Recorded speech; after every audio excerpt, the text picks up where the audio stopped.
Hey everyone, good afternoon, good morning, good evening, wherever you are. Welcome back to the channel. In today's video, we're going to have the second video in our series about the houseboat buying process. Last week, we talked about the 3 tips and tricks for looking at a houseboat. And in today's video, we're going to talk about what it costs to actually buy a houseboat. We look at buying the boat and owning the boat as 2 separate costs. And as the saying goes, the 2 happiest days of a boat owner's life are the day that they buy and the day that they sell. I said I think that's a raft of crap, and it's because of this specific reason. We need to look at the cost of the one-time costs of buying the boat and then the ongoing costs of boat ownership. We want to be properly prepared for that so that we can enjoy that time between buying and selling our boat. Thanks for joining. Y'all come on.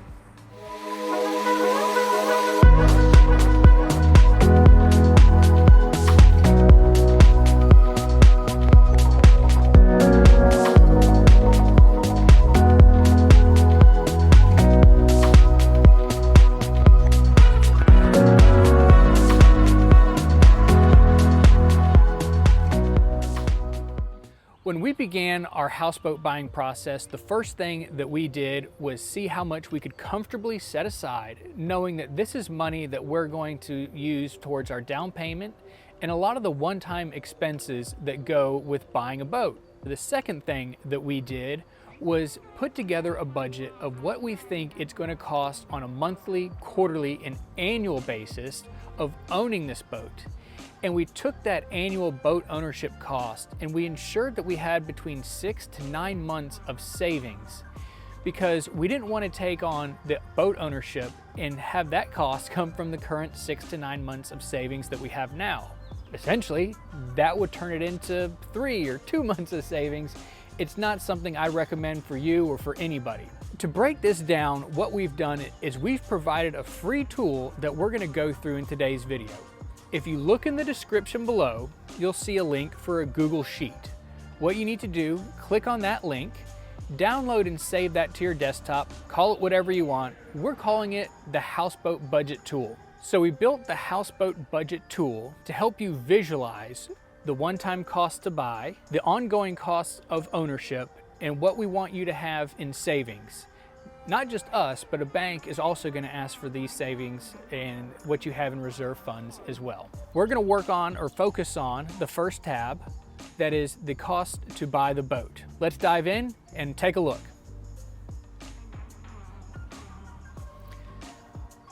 All right, the first thing that we're going to do is let's find an example boat to start plugging in some of our information. Here's a 1997 Stardust, 80 feet long, from the same broker that we bought our houseboat from. And it's $189,000.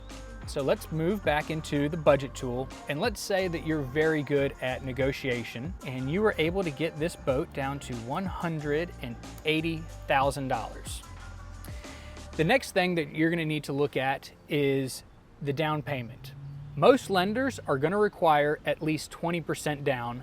I would recommend at least 25%, because as houseboats get older, lenders are not likely to give a lending term of 20 years for a boat that might be 20 years old.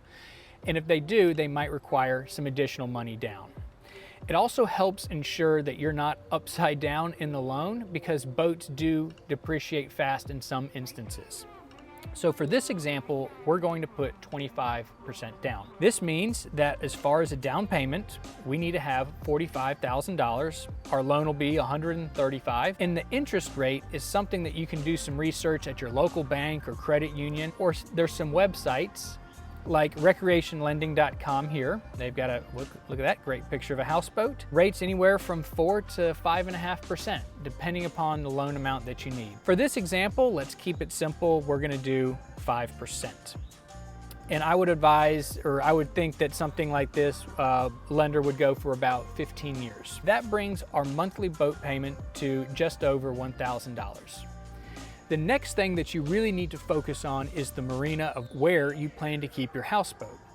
If you buy a used houseboat, the chances of that slip transferring to the new owner, potentially you, are very low. Usually a marina has a waiting list for slips like this, or maybe the owner is looking to sell and get another boat and they want to keep their slip. So you need to do research if you want a covered slip, uncovered slip, close to home, far from home. A lot of factors go into this. To help simplify it, I've come up with some monthly slip rates for Lake Lanier, up here just north of Atlanta. And we are looking at an 80-foot boat. So we're going to use the 80-foot monthly rate in the drop down here. Little tip, if you pay quarterly or annually in advance, you can oftentimes negotiate a better rate with the Marina. We've gone through the price, down payment, interest rate, and how long we're going to have the loan. We have our slip payment.